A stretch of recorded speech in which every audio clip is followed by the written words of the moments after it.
Hello friends, welcome back to my YouTube channel. So ನಾನಿವತ್ತು ನಿಮಗೆ back wrinkles ಇರುವಂಥದ್ದು, ಹಾಗೆಯೇ ಶೋಲ್ಡರ್ ಡ್ರಾಪ್ ಆಗುವಂಥದ್ದು, ಹಾಗೆಯೇ ಇದು ಬಂದು ಚೆಸ್ಟ್ ಮೆಜರ್ಮೆಂಟ್ ಬಂದು 34 ಇದೆ, ಬಟ್ ಮಿಡಲ್ ಚೆಸ್ಟ್ ಬಂದು ನಿಮಗೆ 38 ಇದೆ. ಈ ರೀತಿ ಬ್ಲೌಸ್ನ ಅಳತೆ ಕೊಟ್ಟಾಗ ಹೇಗೆ ನಾವು ಕರೆಕ್ಟಾಗಿ ಕಟಿಂಗ್ ಮಾಡಬೇಕು ಅಂತ ಸ್ಟೆಪ್ ಬೈ ಸ್ಟೆಪ್ ತೋರಿಸ್ಕೊಡ್ತೀನಿ. ಸೊ ಒಟ್ಟಿನಲ್ಲಿ ಹೇಳ್ಬೇಕು ಅಂದರೆ ಈ ಬ್ಲೌಸು ಒಂದು ಸ್ವಲ್ಪನೂ ಕೂಡ ಫಿಟ್ಟಿಂಗ್ ಇಲ್ಲ. ಈ ರೀತಿ ಫಿಟ್ಟಿಂಗ್ ಇಲ್ಲದೆ ಇರೋವಂಥ ಬ್ಲೌಸ್ನ ಅಳತೆ ಕೊಟ್ಟರು ಕೂಡ ನಾವು ಹೇಗೆ ಅದನ್ನು ಕರೆಕ್ಟ್ ಮಾಡಿ ಪರ್ಫೆಕ್ಟ್ ಫಿಟ್ಟಿಂಗಲ್ಲಿ ಮಾಡಬೇಕು ಅಂತ ತೋರಿಸ್ತೀನಿ. ನೋಡಿ, ಬಸ್ಟ್ ಸೈಜ್ ಬಂದು ಜಾಸ್ತಿನೇ ಇದೆ. ಸೊ 32 ಸೈಜ್ ಆಗಿರೋದ್ರೂ ಕೂಡ ಬಸ್ಟ್ ಸೈಜ್ ಬಂದು ನಿಮಗೆ 34, 36ವರೆಗೂ ಕೂಡ ಇದೆ. ಈ ರೀತಿ ಕೊಟ್ಟಾಗ ಹೇಗೆ ಅದನ್ನು ಕರೆಕ್ಟ್ ಮಾಡ್ಕೋಬೇಕು ಅಂತ ಅಂದ್ಬಿಟ್ಟು ನಾನು ತೋರಿಸ್ಕೊಡ್ತೀನಿ. ನೋಡಿ, ಇವಾಗ ನಾನು ಹೇಳಿದ್ದು ನಿಮಗೆ ಅರ್ಥ ಆಯಿತು ಅಂತ ಅನ್ಕೋತೀನಿ. ಸೊ ಯಾವ ರೀತಿ ಅಂದರೆ ಚೆಸ್ಟ್ ಮೆಜರ್ಮೆಂಟು ಕಡಿಮೆ ಇದೆ, ಸುತ್ತ ನಮಗೆ ಹುಗ್ಸ್ ಹಾಕ್ತೀವಿ ಅಲ್ವಾ, ಮೊದಲನೇ ಹುಗ್ಸ್ ಬಂದು ಅದು ಕಡಿಮೆ ಇದೆ, ಬಸ್ಟ್ ಸೈಜ್ ಬಂದು ಜಾಸ್ತಿ ಇದೆ. ಓಕೆನಾ? ಈ ರೀತಿ ಇದೆ ಇದು ಬ್ಲೌಸ್ ಬಂದು. ಈ ರೀತಿ ಚೆಸ್ಟ್ ಜಾಸ್ತಿ ಇರೋರಿಗೆ, ಹಾಗೆಯೇ ಹೈಟ್ ಕೂಡ ಕಡಿಮೆ ಇದ್ದಾರೆ, ಡೀಪ್ ಕೂಡ 9 ಇಂಚಸ್ ಡೀಪ್ ಇದೆ. ಈ ರೀತಿ ಇರೋದಕ್ಕೆ ಹೇಗೆ ನಾವು ಹಾರ್ಮೋಲ್ ತಗೋಬೇಕು, ಹಾಗೆಯೇ ಇದು ಬ್ಲೌಸ್ ಬಂದು ಪೂರ್ತಿಯಾಗಿ ಎಲ್ಲ ಕೂಡ ಕರೆಕ್ಟ್ ಫಿಟ್ಟಿಂಗೇ ಇಲ್ಲ, ನಾನು ಹಾಕ್ಸಿ ನೋಡಿದ್ದೀನಿ. ಈ ರೀತಿ ಬ್ಲೌಸ್ನ ಕೊಟ್ಟಾಗ ಹೇಗೆ ಪರ್ಫೆಕ್ಟಾಗಿ ಕಟ್ ಮಾಡೋದು ಅಂತ ತೋರಿಸ್ಕೊಡ್ತೀನಿ. ಇದು ಬಂದು 8.5 ಇಂಚ್ ಇರೋದ್ರಿಂದ ನಾನು 11.5ಗೆ ಕಟ್ ಮಾಡ್ಕೊಂಡಿದ್ದೀನಿ, 11 ಇಂಚ್ಗೆ ಕಟ್ ಮಾಡ್ಕೊಂಡಿದ್ದೀನಿ.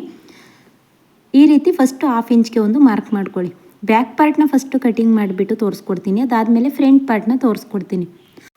ಓಕೆನಾ? ಇವಾಗ ಫುಲ್ ಲೆಂತ್ ನೋಡ್ಕೋಬೇಕು, ಅಳತೆ ಬ್ಲೌಸಲ್ಲೇ ನೋಡಿಕೊಂಡು ಪೂರ್ಣ ಉದ್ದನ ನೋಡ್ಕೋಬೇಕು. ಬೆನ್ನಿನ ಪೂರ್ಣ ಉದ್ದನ, ಇದು ಉದ್ದ ಎಲ್ಲ ಕರೆಕ್ಟಾಗಿದೆ, ಬಟ್ ಫಿಟ್ಟಿಂಗ್ ಕರೆಕ್ಟಾಗಿಲ್ಲ. ಹಾಗಾಗಿ ಏನು ಮಾಡ್ತಾಯಿದ್ದೀನಿ ಅಂತಂದರೆ ಈ ರೀತಿ ಉದ್ದನ ನೋಡ್ಕೊಳ್ಳಿ. ಸೊ ಇದನ್ನು ನೀವು ಟೇಪಲ್ಲಾದರೂ ತಗೋಬೋದು, ಇಲ್ಲಾಂತಂದರೆ ನಾರ್ಮಲಾಗಿ ಬ್ಲೌಸಲ್ಲಾದರೂ ಕೂಡ ತಗೊಳ್ಳಿ. ನೋಡಿ, ಈ ರೀತಿ ಭುಜದಿಂದ ಪೂರ್ತಿ ಲೆಂತ್ನ, ಬ್ಲೌಸ್ ಲೆಂತ್ನ ಒಂದು ಮಾರ್ಕ್ ಮಾಡಿಕೊಂಡು 1/2 ಇಂಚು ಎಕ್ಸ್ಟ್ರಾ ಮಾರ್ಕ್ ಮಾಡ್ಕೋಬೇಕು. ಸೊ 1/2 ಇಂಚ್ ಎಕ್ಸ್ಟ್ರಾ ಮಾಡಿರೋದಕ್ಕೆ ಲೈನ್ ಹಾಕ್ಕೋಬೇಕು. ಈ ರೀತಿ ಲೈನ್ ಹಾಕ್ಕೊಂಡಾದಮೇಲೆ ಇದನ್ನು ಇವಾಗ ಡೀಪ್ ಎಷ್ಟಿದೆ ಅಂತ ಬ್ಲೌಸಲ್ಲೇ ನೋಡ್ಕೊಳ್ಳಿ. ಅದಕ್ಕೂ ಮುಂಚೆ ಲೆಂತ್ ಎಷ್ಟಿದೆ ಅಂತ ತೋರಿಸ್ತಾ ಇದ್ದೀನಿ ನೋಡಿ. ಸೊ ಇಲ್ಲಿ ನಾವು ಏನು ಮಾಡ್ಬೋದು, ಡೀಪ್ನ 2 ರೀತಿ ನೋಡ್ಕೋಬೋದು. ಈ ರೀತಿ ಇಟ್ಕೊಂಡಾದರೂ ಡೀಪ್ ನೋಡ್ಕೋಬೋದು, ನೋಡಿ ಹೀಗಾದರೂ ಕೂಡ. ಸೊ 5/4 ಇಂಚ್ ಬರ್ತಾ ಇದೆ ಅಲ್ವಾ, ಅಲ್ಲಿ ಇಟ್ಕೊಂಡು ನೀವು ಮಾರ್ಕ್ ಮಾಡ್ಕೊಳ್ತು ಅಂದರು ಉಳ್ಕೊಂಡ್ರೋ ಅಂಥದ್ದು ನಿಮಗೆ ಡೀಪ್ಗಾಗುತ್ತೆ. ಇಲ್ಲ ಡೀಪ್ನೇ ಎಷ್ಟಿದೆ ಅಂತ ಕೂಡ ನೋಡ್ಕೋಬೋದು. ಸೊ ಈ ರೀತಿ ನೀವು ಮಾರ್ಕ್ ಮಾಡ್ಕೊಳ್ಳಿ. ಇದಾದಮೇಲೆ ಇಲ್ಲಿ ನಾನು ನೆಕ್ ವಿಡ್ತ್ ಬಂದು ನೋಡಿ 9 ಇಂಚು ಡೀಪ್ ಇದೆ, 34 ಎದೆ ಸುತ್ತಳತೆಗೆ ನೆಕ್ ವಿಡ್ತ್ ಬಂದು 1/4 ಇಂಚು ನೆಕ್ ವಿಡ್ತ್ ಇಡ್ತಾ ಇದ್ದೀನಿ. ಏನಕ್ಕೆ 1/4 ಇಂಚು ನೆಕ್ ವಿಡ್ತ್ ಇಡ್ತಾ ಇದ್ದೀನಿ ಅಂತಂದರೆ, ಇವ್ರಿಗೇನಂತಂದರೆ ಪೂರ್ತಿ ಕತ್ತತ್ರ ಬಂದು ಕುತ್ಕೋಬೇಕು. ಸೊ ಡೀಪ್ ಬಂದು ನಾರ್ಮಲಾಗೇ ಇರಬೇಕು, ಅದಾದಮೇಲೆ ಪೂರ್ತಿ ಕತ್ತತ್ರ ಬಂದು ಕುತ್ಕೋಬೇಕು ಅಂತ ಹೇಳಿದ್ದಾರೆ. ಅದಕ್ಕೇನು ಮಾಡ್ತಾ ಇದ್ದೀನಿ, ಇಲ್ಲಿ ಬಂದು 1/4 ಇಂಚನ್ನ ನಾನು ಇಡ್ತಾ ಇದ್ದೀನಿ ಅಷ್ಟೇ.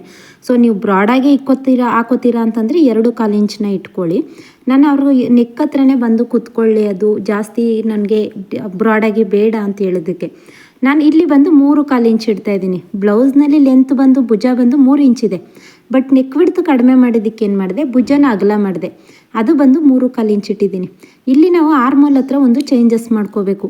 ಇದು ಹಾರ್ಮೋಲ್ ಏನಾಗಿದೆ ಅಂತಂದರೆ ಅವ್ರು ಬಂದು 5.5 ಇಂಚ್ಗೆ ಇಟ್ಟಿದ್ದಾರೆ. ಸೊ ಇಲ್ಲಿ 5.5 ಇಂಚ್ಗೆ ಇಟ್ಟಾಗ ನಮಗೆ ಏನಾಗುತ್ತೆ ಅಂದರೆ ಚೆಸ್ಟ್ ಹತ್ರ ನಮಗೆ ಟೈಟ್ ಆಗ್ತಾ ಹೋಗುತ್ತೆ, ಹಾಗೆಯೇ ರಿಂಕಲ್ಸ್ ಕೂಡ ಬರುತ್ತೆ. ಯಾಕೆ ಅಂತಂದರೆ ಅದು ಬಂದು ನಮಗೆ ಅವ್ರಿಗೆ ಹೇಳಿದೆ ಅಲ್ವಾ, ಬಸ್ಟ್ ಸೈಜ್ ಜಾಸ್ತಿ ಇದೆ, ಬಟ್ ಕೈ ಸಣ್ಣ ಇದೆ, ಕಂಗಳ ಹತ್ರ ಕೂಡ ಸಣ್ಣ ಇದೆ. ಅದಕ್ಕೋಸ್ಕರ ಏನು ಮಾಡಬೇಕು ಅಂತಂದರೆ ಇದನ್ನು ನಾವು ಕರೆಕ್ಟ್ ಮಾಡ್ಕೋಬೇಕು. ಸೊ ಆವಾಗ ಮಾತ್ರ ನಿಮಗೆ ಪರ್ಫೆಕ್ಟಾಗಿ ಬರುತ್ತೆ. ನಾನು ಇಲ್ಲೇನು ಮಾಡಿದೆ, 5 ಇಂಚ್ ತೊಗೊಂಡೆ. 5 ಇಂಚ್ ತೊಗೊಂಡು ಫ್ರಂಟಲ್ಲಿ ಯಾವ ರೀತಿ ನಾವು 1/2 ಇಂಚಿಗೆ ತಗೋತೀವಿ ಅಲ್ವಾ, ಅದೇ ರೀತಿ 1/2 ಇಂಚ್ಗೆ ತಗೊಂಡು ಮಾರ್ಕ್ ಮಾಡಿಕೊಂಡೆ. ಇವಾಗ ಒಂದು ಸಲ ಚೆಕ್ ಮಾಡ್ಕೊಳ್ತೀನಿ, ಆರ್ಮೋಲ್ ರೌಂಡ್ನ ಒಂದು ಸಲ ಚೆಕ್ ಮಾಡ್ಕೊಳ್ತೀನಿ. ಅವ್ರದ್ದು ಬಾಡಿ ಮೆಜರ್ಮೆಂಟೇ ತೊಗೊಂಡಿದ್ದೀನಿ. ಇಲ್ಲ ನೀವು ಈ ರೀತಿ ಬ್ಲೌಸಲ್ಲಾದರೂ ಕೂಡ ಕರೆಕ್ಟಾಗಿತ್ತು ಬ್ಲೌಸು ಅಂದರೆ ಬ್ಲೌಸಲ್ಲಾದರೂ ಕೂಡ ನೋಡ್ಕೋಬೋದು. ನಾನು ಬಂದು ಬಾಡಿ ಮೆಜರ್ಮೆಂಟ್ ತೊಗೊಂಡಿದ್ದೀನಿ. ಸೊ ಅವ್ರಿಗೆ ರೌಂಡ್ ಬಂದು ಆರ್ಮೋಲ್ ರೌಂಡ್ ಬಂದು 7.5 ಬರಬೇಕು. ಸೊ ಇದು ಕೂಡ ನಮಗೆ ಕರೆಕ್ಟಾಗಿ ಆಗ್ತಾಯಿಲ್ಲ ನೋಡಿ, 8 ಇಂಚ್ ಬರ್ತಾಯಿದೆ ಅಲ್ವಾ. ಅದಕ್ಕೇನು ಮಾಡಿದೆ ಅಂದರೆ, ಸೊ 1/4 ಇಂಚಷ್ಟು ಮೇಲ್ಗಡೆ ತಗೊಳ್ತೀನಿ. ಅವಾಗೇನಾಯಿತು, ಇಲ್ಲಿ ಬಂದು 7.5ಗೆ ಕುತ್ಕೊಳ್ಳುತ್ತೆ ನೋಡಿ. ಇವಾಗ ಒಂದು ಸಲ ಚೆಕ್ ಮಾಡಿ, ಇದು ಒಟ್ಟು ಹಾರ್ಮೋಲ್ ರೌಂಡ್ ಎಷ್ಟು ಬಂತು ಅಂದರೆ 4.25 ಇಂಚ್ಗೆ ಇವಾಗ ಹಾರ್ಮೋಲ್ ಕಟ್ ಮಾಡಿದ್ದೀನಿ. ಇವಾಗ ನೋಡಿ ಚೆಕ್ ಮಾಡಿ ತೋರಿಸ್ತೀನಿ, 7.5ಗೆ ಬರ್ತು. ಇದಿಷ್ಟು ನಿಮಗೆ ಕರೆಕ್ಟಾಗಿದೆ ಅಂತ. ಈ ರೀತಿ ನೀವು ಯಾವುದೇ ಒಂದು ಬ್ಲೌಸ್ನ ಕೊಟ್ಟರು ಕೂಡ ಹಾರ್ಮೋಲ್ ರೌಂಡ್ನ ತಗೊಂಡ್ರೆ ಏನಾಗುತ್ತೆ, ಫಿಟ್ಟಿಂಗ್ ಅನ್ನೋದು ಪರ್ಫೆಕ್ಟಾಗಿ ಬರುತ್ತೆ. ಸೊ 4.25 ತಗೊಂಡಿದ್ದೀನಿ. ಇಲ್ಲಿ ಬ್ರಾಡ್ ಬಂದು ನಾನು ಕೆಳಗಡೆ ಬ್ರಾಡ್ ಬಂದು 2/4 ಇಂಚ್ ತಗೊಂಡಿದ್ದೀನಿ. ಸೊ ಅವ್ರಿಗೇನು ಜಾಸ್ತಿ ಬ್ರಾಡಾಗಿ ಬೇಡ ಅಂತ ಹೇಳಿದ್ದಾರೆ, ಹಾಗಾಗಿ 2/4 ಇಂಚ್ ತಗೊಂಡು ಈ ರೀತಿ ರೌಂಡ್ ಶೇಪ್ನ ಕೊಟ್ಕೊಂಡೆ. ಸೊ ಇದಿಷ್ಟು ನಿಮಗೆ ಅಳ್ತಾ ಆಯ್ತಲ್ವ. ಅದಾದಮೇಲೆ ಸೊಂಟು ಸುತ್ತಳತೆ ಬೇಕಾದರೆ ಮಾರ್ಕ್ ಮಾಡ್ಕೊಳ್ಳಿ. ನಾನು ಲಾಸ್ಟಲ್ಲಿ ಸೈಡ್ ಫಿಟ್ಟಿಂಗ್ ಮಾಡ್ತೀನಿ, ಹಾಗಾಗಿ ನಿಮಗೆ ಮಾರ್ಕ್ ಮಾಡಿ ತೋರಿಸೋದು ಏನಕ್ಕೆ ಅಂದರೆ ಹಾರ್ಮೋಲ್ ಸರಿ ಇದೆಯಾ ಇಲ್ವಾ ಅಂತ ಚೆಕ್ ಮಾಡ್ಕೊಳ್ಳೋದಕ್ಕೆ. ಸೊ ಇವಾಗ ಬ್ಯಾಕ್ ಪಾರ್ಟಲ್ಲಿ ನಿಮಗೆ ಕನ್ಫ್ಯೂಸ್ ಅನ್ನೋದು ಕಡಿಮೆ ಆಯ್ತಲ್ವ. ಸೊ ಅದು ರಿಂಕಲ್ಸ್ ಏನಕ್ಕೆ ಬರುತ್ತೆ, ಅದನ್ನು ಹೇಗೆ ಸರಿ ಮಾಡ್ಕೊಳ್ಳೋದು ಅಂತ ಕೂಡ ತೋರಿಸ್ತೀನಿ. ಇವಾಗ ಫ್ರಂಟ್ ಪಾರ್ಟ್ನು ಕೂಡ ತೋರಿಸ್ಕೊಡ್ತೀನಿ. ನಾನು ಬ್ಯಾಕ್ ಪಾರ್ಟ್ನ ಕಟಿಂಗ್ ಮಾಡಿಲ್ಲ, ಹಾಗೇ ಬಿಟ್ಟಿದ್ದೀನಿ. ಕಟ್ ಮಾಡಿದರೆ ಅಲ್ಲಿ ಕಟ್ ಮಾಡಬೇಕಾಯ್ತು. ನಿಮಗೆ ಅರ್ಥ ಆಗಲಿ ಅಂತ ಫ್ರಂಟ್ ಪಾರ್ಟ್ನು ಕೂಡ ಹಾಗೇ ತೋರಿಸ್ಕೊಡ್ತಾ ಇದ್ದೀನಿ. ಇಲ್ಲೂ ಕೂಡ ನೋಡಿ 4.25 ಇಂಚ್ಗೆ ಮಾರ್ಕ್ ಮಾಡ್ಕೊಂಡಿದ್ದೀನಿ ಹಾರ್ಮೋಲ್ನ. ಇಲ್ಲಿ ಫಸ್ಟು 1/2 ಇಂಚ್ಗೆ ಒಂದು ಮಾರ್ಕ್ ಮಾಡ್ಕೊಂಡಿದ್ದೀನಿ. ಅದಾದಮೇಲೆ 4.25 ಇಂಚ್ಗೆ ಅಲ್ಲಿಂದ ಮಾರ್ಕ್ ಮಾಡ್ಕೊಂಡಿದ್ದೀನಿ. ಅಲ್ಲಿಂದ ಅಂತಂದರೆ ನಾವು 1/2 ಇಂಚಿಗೆ ಮಾರ್ಕ್ ಮಾಡ್ಕೊಂಡ್ವಿ ಅಲ್ವಾ, ಅಲ್ಲಿಂದನೇ ಪೂರ್ತಿಯಾಗಿ ತಗೊಂಡಿರೋ ಅಂಥದ್ದು. ಇದಾದಮೇಲೆ ಫ್ರಂಟ್ ಡೀಪ್ ಎಷ್ಟಿದೆ ಅಂತ ನೋಡ್ಕೊಳ್ಳಿ. ಫ್ರಂಟ್ ಡೀಪ್ನ ಮಾರ್ಕ್ ಮಾಡ್ಕೊಳ್ಳೋಣ. ಅದಕ್ಕೂ ಮುಂಚೆ ಇಲ್ಲೂ ಕೂಡ ಈ ರೀತಿ 1/2 ಇಂಚ್ ಮಾರ್ಕ್ ಮಾಡಿಕೊಂಡು ಈ ರೀತಿ ರೌಂಡ್ ಶೇಪ್ನ ಕೊಟ್ಕೊಳ್ಳಿ. ಸೊ ಫ್ರಂಟಲ್ಲೂ ಕೂಡ 1/2 ಇಂಚ್ಗೆ ಮಾರ್ಕ್ ಮಾಡಿಕೊಂಡು ರೌಂಡ್ ಶೇಪ್ ಕೊಟ್ಟಿದ್ದೀನಿ. ಬ್ಯಾಕಲ್ಲೂ ಕೂಡ ಈ ರೀತಿ ರಿಂಕಲ್ಸ್ ಏನಾದರೂ ಬರ್ತಾ ಇದೆ ಅಂದರೆ ನಿಮ್ಮದು ಎದೆ ಸುತ್ತಳತೆ ಎಲ್ಲಿಗೆ ಮಾರ್ಕ್ ಮಾಡ್ಕೊಂಡಿರ್ತೀರ ಅದರಿಂದ ಹಿಂದ್ಗಡೆಗೆ ನಮಗೆ ರಿಂಕಲ್ಸ್ ಬರೋದು ಅಲ್ವಾ. ಅದಕ್ಕೇನು ಮಾಡಿ ಅಂತಂದರೆ ಹಿಂದ್ಗಡೆಯಿಂದ ಈ ರೀತಿ ಕೆಳಗಡೆ ಡೌನಿಂಗ್ಗೆ ಕೊಟ್ಟು ಆ ಬಟ್ಟೆನ ಕಟಿಂಗ್ ಮಾಡಿ ತೆಗಿರಿ.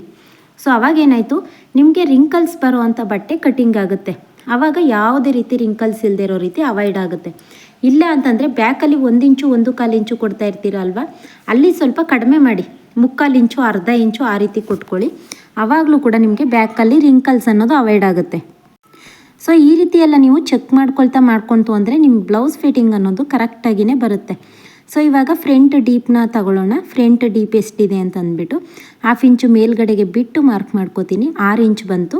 ಸೊ 6 ಇಂಚ್ಗೆ ಒಂದು ಮಾರ್ಕ್ ಮಾಡ್ಕೊಳ್ಳಿ. ಇದಾದಮೇಲೆ ಇಲ್ಲಿ ಬಂದು 2.5 ಇಂಚ್ಗೆ ಬ್ರಾಡ್ ತಗೋತಾ ಇದ್ದೀನಿ. ಫ್ರಂಟಲ್ಲಿ ಸ್ವಲ್ಪ ಬ್ರಾಡ್ ಆಗಿರಲಿ ಅಂತ. ಇಲ್ಲಿಗೆ ನಿಮ್ಗೆ ಯಾವ ಶೇಪ್ ಬೇಕೋ ಆ ಶೇಪ್ಗೆ ನೀವು ತಗೋಬೋದು. ಸೊ ಇದಿಷ್ಟು ನಿಮ್ಗೆ ಅರ್ಥ ಆಯ್ತಲ್ವ. ಇವಾಗ ಮೇನ್ ಬಂದು ಬಸ್ಟ್ ಸೈಜ್ ಜಾಸ್ತಿ ಇರೋದಕ್ಕೆ ಹೇಗೆ ನಾವು ಕರೆಕ್ಟ್ ಮಾಡಿ ತಗೊಳ್ಳೋದು ಅಂತ ಹೇಳ್ಕೊಡ್ತೀನಿ. ಇದನ್ನು ನೀವು ಇದೇ ಮೆಜರ್ಮೆಂಟ್ ಅಂತ ಅಲ್ಲ, ಯಾರಿಗೆಲ್ಲ ಬಸ್ಟ್ ಜಾಸ್ತಿ ಇದೆ, ಚೆಸ್ಟ್ ಜಾಸ್ತಿ ಇದೆ ಅವರೆಲ್ಲ ಇದೇ ಮೆಜರ್ಮೆಂಟ್ನೇ ತಗೋಬೋದು. ಹಾಗೆಯೇ ಭುಜದಿಂದ ಬೆಲ್ಟ್ ಪಟ್ಟಿವರೆಗೂ ಕೂಡ ನಾರ್ಮಲಾಗಿ ಮಾರ್ಕ್ ಮಾಡೋ ರೀತಿಯೇ ಒಂದು ಮಾರ್ಕ್ ಮಾಡಿಕೊಂಡೆ. ಹಾಗೆಯೇ ಉಕ್ಸ್ಪಟ್ಟಿಯಿಂದ ಬೆಲ್ಟ್ ಪಟ್ಟಿವರೆಗೂ ಕೂಡ ಒಂದು ಮಾರ್ಕ್ ಮಾಡ್ಕೊಳ್ಳಿ. ಇಲ್ಲಿ ನಾವು ಚೇಂಜಸ್ ಮಾಡಬೇಕಾಗಿರೋದು ಏನು ಅಂತಂದ್ಬಿಟ್ಟು ತೋರಿಸ್ಕೊಡ್ತೀನಿ. ಸೊ ನೋಡಿ, ಈ ರೀತಿ ನಾರ್ಮಲಾಗಿ ಈ ರೀತಿ ಬೆಲ್ಟ್ ಪಟ್ಟಿದ್ದನ್ನ ನಾವು ಮಾರ್ಕ್ ಮಾಡ್ಕೋತೀವಿ ಅಲ್ವಾ. ಬಸ್ಟ್ ಸೈಜ್ ಜಾಸ್ತಿ ಇದೆ, ಹಾರ್ಮೋಲ್ ಹತ್ರ ಕಡಿಮೆ ಇದೆ ಅಂದರೆ ಇದನ್ನು ನಾವು ಹೇಗೆ ಮಾರ್ಕ್ ಮಾಡ್ಕೋಬೇಕು ಅಂದರೆ ನೀವು ಯಾವುದೇ ಒಂದು ಅಳತೆ ಕೊಟ್ಟರು ಇದೇ ರೀತಿ ಮಾರ್ಕ್ ಮಾಡ್ಕೊಳ್ಳಿ, ಓಕೆನಾ. ಸೊ ಈ ರೀತಿ ಮಾರ್ಕ್ ಮಾಡಿಕೊಂಡಾಗ ಮಾತ್ರ ನಿಮಗೆ ಕರೆಕ್ಟಾಗಿ ಆಗುತ್ತೆ. ಸೊ ಇಲ್ಲಿ ಬಂದು ನೀವು 1 ಇಂಚು ಕೆಳಗಡೆ ತಗೋಬೇಕಾಗುತ್ತೆ. ಸೊ ಅದು ಯಾವುದ್ರ ನೇರಕ್ಕೆ ನೀವು 1 ಇಂಚು ಕೆಳಗಡೆ ತಗೋಬೇಕು ಅಂತಂದರೆ ಭುಜದ ಮಧ್ಯದಿಂದ ತಗೊಳ್ಳಿ. ಸೊ ಭುಜದ ಮಧ್ಯದಿಂದ ನೀರು ನೇರವಾಗಿ ತಗೊಂಡು ಅಲ್ಲಿಂದ ಒಂದು ಮಾರ್ಕ್ ಮಾಡಿಕೊಂಡು 1 ಇಂಚು ಕೆಳಗಡೆ ತಗೊಳ್ಳಿ. ಈ ಕಡೆ ಸೈಡು ಬೇಡ, ಹಾಗೆಯೇ ಈ ಕಡೆ ಸೈಡು ಬೇಡ. ಅಲ್ಲಿಂದ 1 ಇಂಚು ತಗೊಂಡಿರ್ತೀರಲ್ವಾ, ಅಲ್ಲಿಗೆ ಒಂದು ಮಾರ್ಕ್ ಮಾಡಿಕೊಂಡು ನಾರ್ಮಲಾಗಿ ಬೆಲ್ಟ್ ಪಟ್ಟಿ ಅಟ್ಯಾಚ್ ಮಾಡಿದ್ದೀವಿ ನೋಡಿ. ಸೊ ಅಲ್ಲಿಗೆ ಒಂದು ಮಾರ್ಕ್ ಮಾಡ್ಕೊಳ್ಳಿ. ಇದರಿಂದ ಏನಾಗುತ್ತೆ ಅಂದರೆ ನೀವು ಈ ರೀತಿ ಅಳತೆನ ತಗೊಂಡಾಗ ಬಸ್ಟ್ ಸೈಜ್ ಅನ್ನೋದು ಜಾಸ್ತಿ ಇದ್ದರೆ ಅಲ್ಲಿ ಕಪ್ಸ್ ಅನ್ನೋದನ್ನು ನಾವು ಜಾಸ್ತಿ ಹಿಡಿಬೋದು. ಈ ಕಡೆ 1.5 ಇಂಚ್ ತಗೊಂಡಿದ್ದೀನಿ, ಹಾಗೆಯೇ ಈ ಕಡೆ ಸೈಡ್ 1.5 ಇಂಚ್ ತಗೊಂಡಿದ್ದೀನಿ ನೋಡಿ. ಬ್ಯಾಕ್ ಪಾರ್ಟಿಂದ ತೋರಿಸ್ತೀನಿ. ಈ ರೀತಿ ನೀವು ಕಪ್ಸ್ನ ಹಿಡಿಬೋದು. ಮಧ್ಯದಲ್ಲಿ ಇದ್ರದ್ದು ಅಳತೆದು ಬೇಕಾದರೆ ನಿಮಗೆ ಕಟ್ಟಿಂಗ್ ಸ್ಟಿಚಿಂಗ್ ವಿಡಿಯೋ ಕೂಡ ಹಾಕ್ತೀನಿ, ಆವಾಗ ಗೊತ್ತಾಗುತ್ತೆ ನಿಮಗೆ ಹೇಗೆ ಅಂತ ನೋಡಿ. ಈ ರೀತಿ ಕಪ್ಸ್ನ ಹಿಡಿದಾಗ ಏನಾಯಿತು ಅಂದರೆ ಇಲ್ಲಿ ಕಪ್ಸ್ ಅನ್ನೋದು ಜಾಸ್ತಿ ಬರುತ್ತೆ. ಸೊ ನಾರ್ಮಲಾಗಿ ಎದೆ ಸುತ್ತಳತೆಯಲ್ಲಿ ನಾವು ಮಾರ್ಕ್ ಮಾಡ್ಕೊಂಡಿರ್ತೀವಿ, ಎದೆ ಸುತ್ತಳತೆ ಜಾಸ್ತಿ ಬರುತ್ತೆ. ಸೊ ನೀವು ಪೂರ್ತಿಯಾಗಿ ಕಪ್ಸ್ನ ಜಾಸ್ತಿ ಮಾಡೋದಕ್ಕೆ ಹೋದಾಗ ಏನಾಗುತ್ತೆ, ನಿಮಗೆ ಬೆಲ್ಟ್ ಪಟ್ಟಿ ಅನ್ನೋದು ಜಾಸ್ತಿಯಾಗಿ ಫ್ರಂಟ್ ಪಾರ್ಟು ಲೆಂತ್ ಆಗಿಬಿಡುತ್ತೆ. ಆ ರೀತಿ ಆಗಬಾರ್ದು ಅಂದರೆ ಇವಾಗ ನಾನು ತೋರಿಸ್ತೆ ಅಲ್ವಾ, ಮಧ್ಯದಲ್ಲಿ ಮಾತ್ರ ಆ ರೀತಿ ನೀವು ಹಾಕ್ಕೊಳ್ಳೇಬೇಕು. ಸೊ ಈ ರೀತಿ ಭುಜದ ಮಧ್ಯದಿಂದ ತಗೊಂಡ್ರೆ ನಿಮಗೆ ಪರ್ಫೆಕ್ಟಾಗಿ ಫಿಟ್ಟಿಂಗ್ ಅನ್ನೋದು ಬರ್ತಾ ಹೋಗುತ್ತೆ. ಸೊ ಇದು ನಿಮಗೆ ಕರೆಕ್ಟಾಗಿ ಗೊತ್ತಾಯಿತು ಅಲ್ವಾ. ಏನೂ ಕೂಡ ಡೌಟ್ಸ್ ಇಲ್ಲ ಅಂತ ಅನ್ಕೋತೀನಿ. ಏನಾದರೂ ಡೌಟ್ಸ್ ಇತ್ತು ಅಂತಂದರೆ ನನಗೆ ಕಮೆಂಟ್ ಮಾಡಿ ತಿಳಿಸಿ. ನಾರ್ಮಲಾಗಿ ಬೆಲ್ಟ್ ಪಟ್ಟಿನ ನಾನು ಇದರಲ್ಲಿ ಕಟಿಂಗ್ ಮಾಡಿಲ್ಲ. ಬೆಲ್ಟ್ ಪಟ್ಟಿ ಬಂದು 3.5 ಇಂಚ್ ತಗೊಳ್ಳಿ, ಮಧ್ಯದಲ್ಲಿ ಬಂದು 2 ಇಂಚ್ ತಗೊಳ್ಳಿ, ಈ ಕಡೆ ಸೈಡ್ ಬಂದು 2.5 ಇಂಚ್ ತಗೊಂಡು ನಾರ್ಮಲಾಗಿ ಬೆಲ್ಟ್ ಪಟ್ಟಿನ ಕಟ್ ಮಾಡಿಕೊಂಡು ಅಟ್ಯಾಚ್ ಮಾಡ್ಕೊಳ್ಳಿ. ಸೊ ಇದರದ್ದು ಸ್ಟಿಚಿಂಗ್ ವಿಡಿಯೋ ಸ್ಲೀವ್ಸಲ್ಲಿ ಯಾವುದೇ ರೀತಿ ಪ್ರಾಬ್ಲಮ್ ಇಲ್ಲ. ಸ್ಲೀವ್ಸ್ ನೋಡಿದೆ ಕರೆಕ್ಟಾಗಿದೆ, ಹಾಗಾಗಿ ಸ್ಲೀವ್ಸ್ ಯಾವುದೇ ರೀತಿ ಪ್ರಾಬ್ಲಮ್ ಇಲ್ಲ. ಫ್ರಂಟು ಮತ್ತು ಬ್ಯಾಕಲ್ಲಿ ಇದಿಷ್ಟು ಚೇಂಜಸ್ ಮಾಡಿಕೊಂಡ್ರೆ ಫಿಟ್ಟಿಂಗ್ ಅನ್ನೋದು ಪರ್ಫೆಕ್ಟಾಗಿ ಬರುತ್ತೆ. ವಿಡಿಯೋ ಇಷ್ಟ ಆಯಿತು ಅಂದರೆ ವಿಡಿಯೋಗೆ ಲೈಕ್ ಮಾಡಿ. Thank you.